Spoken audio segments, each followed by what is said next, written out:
क्या आपका भाग्य पहले से लिखा जा चुका है या आपके संघर्ष में उसे बदलने की शक्ति है?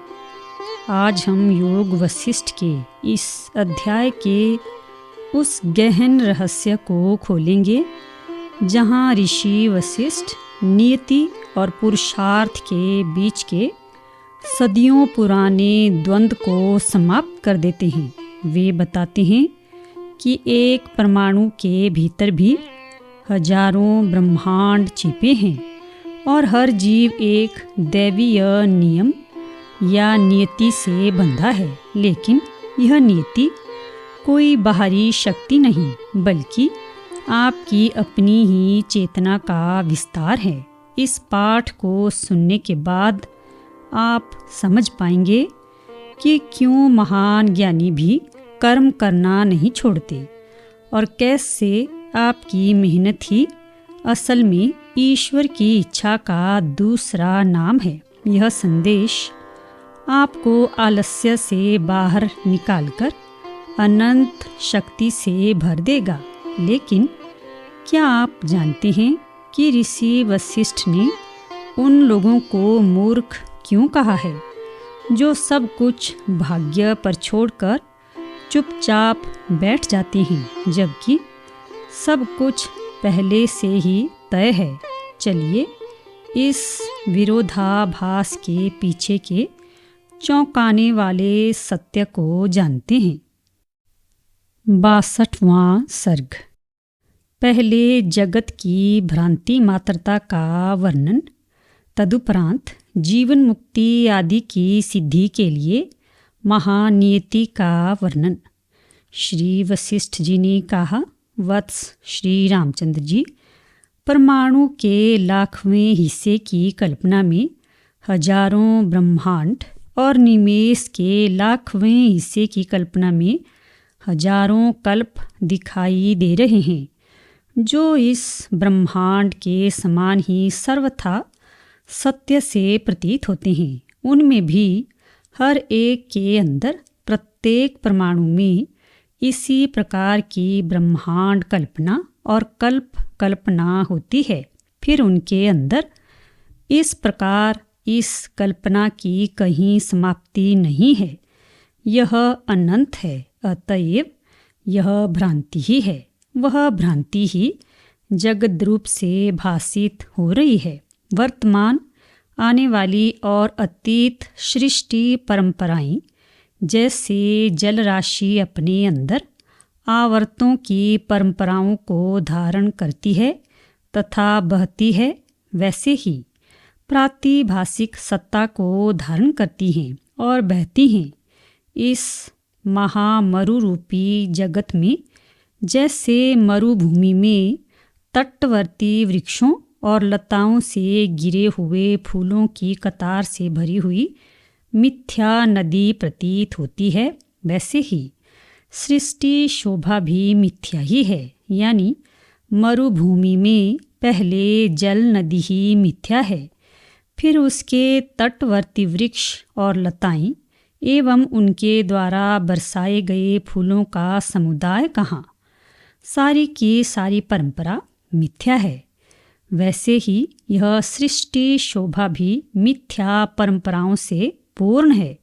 स्वप्न और इंद्रजाल के नगर के तुल्य, औपन्यासिक नगर और पर्वत के तुल्य, मनोरथ से कल्पित पुर और पर्वत के सदृश अथवा संकल्प के तुल्य असत्य ही यह सृष्टियों के अनुभव की भूमि प्रतीत होती है।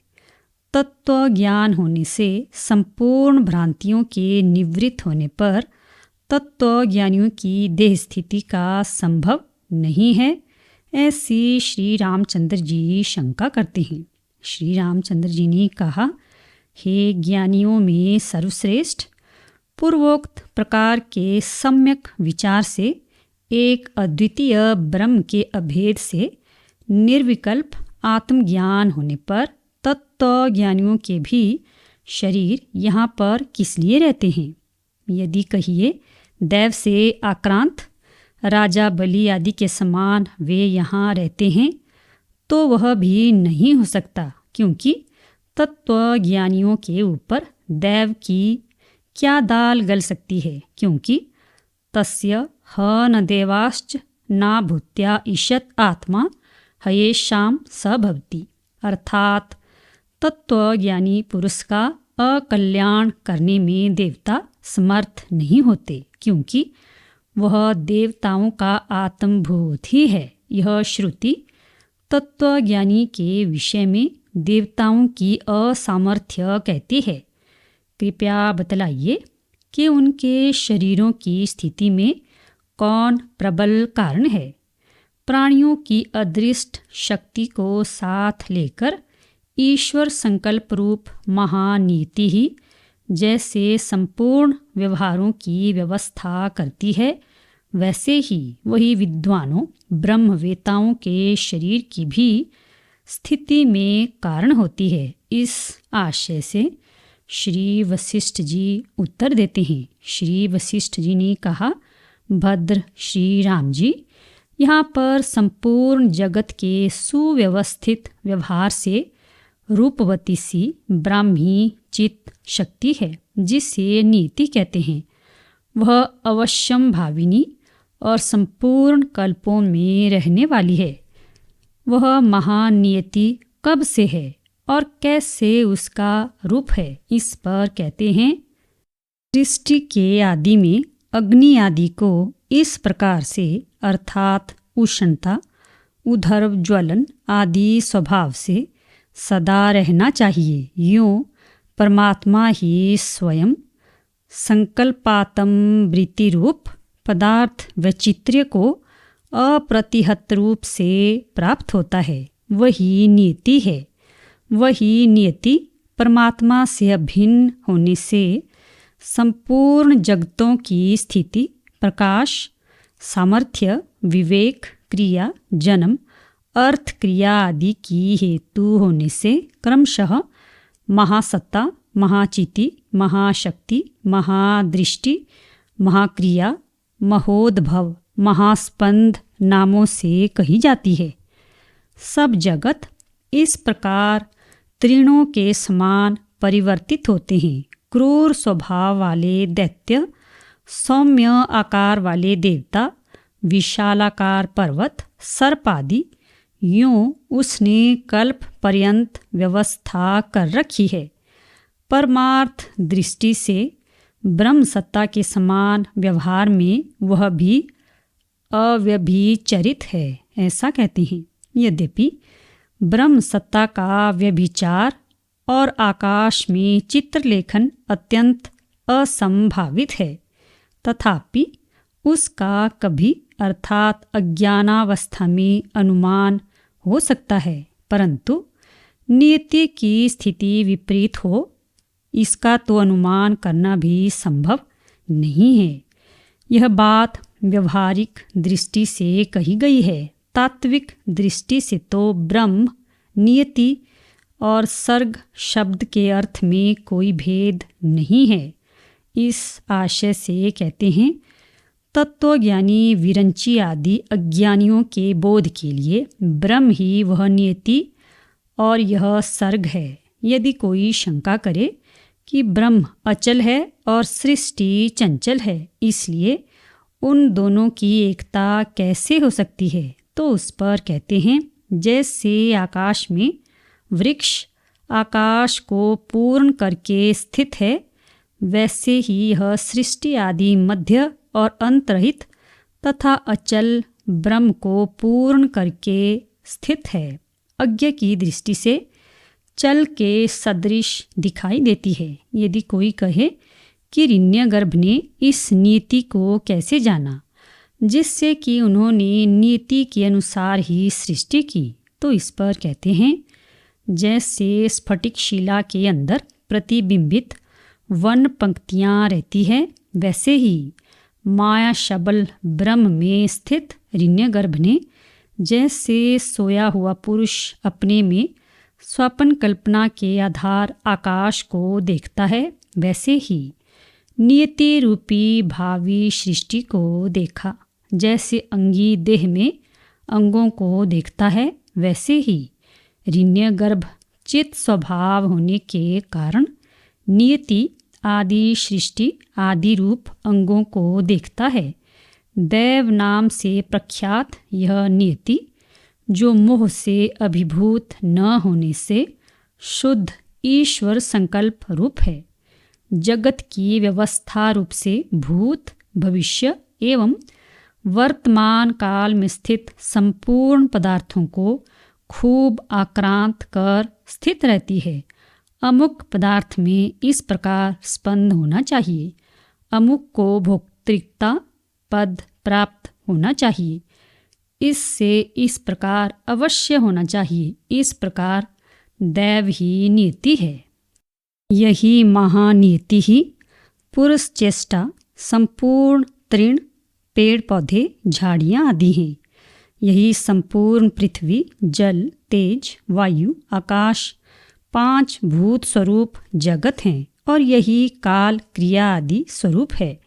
इससे पुरुष की अदृष्ट संबंधिनी सत्ता अर्थात फला अवश्यम भाव रूप स्थिति लक्षित होती है। जब तक 3 भुवन हैं तब तक यह व्यवस्था है।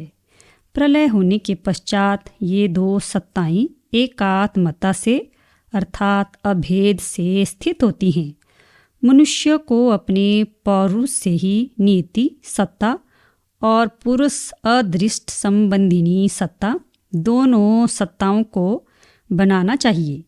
नियति और पौरुष भी इसी प्रकार प्राणी के अदृष्ट से निर्वाह्य हैं। इस क्रम से इस प्रकार की नियति स्थित है।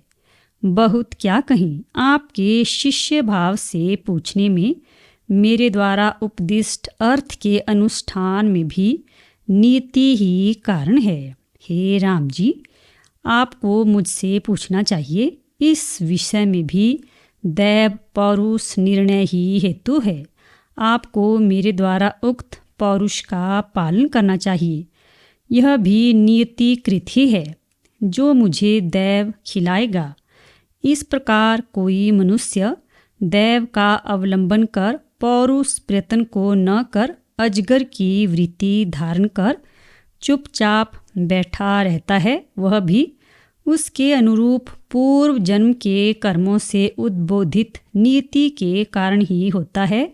यह निश्चय है।